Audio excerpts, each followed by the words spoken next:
Barchaga assalomu alaykum, xayrli kun tilaymiz. Azizlar, bizlar bugun Jomboy tumanida O'zbegim restoranida Asalxonni tabriklagan ekanlik. Bizlarga opasi va pochchasi ukalari murojaat yo'llagan.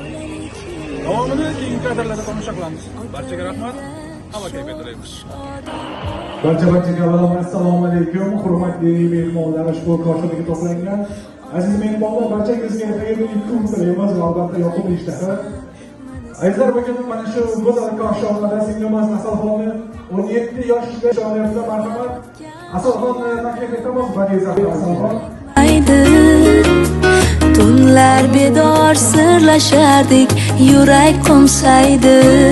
Onajonim aytgan ertaklarda, sehrli uchar gilamlarda, esingdami xayolan parvoz etardik. Hammoncha mehribonim, singiljonim. Assalomu alaykum, xush kelibsiz. Sizni bugungi fayzli kun bilan, shukrona kuningiz bilan chinqatda muborakbod etamiz.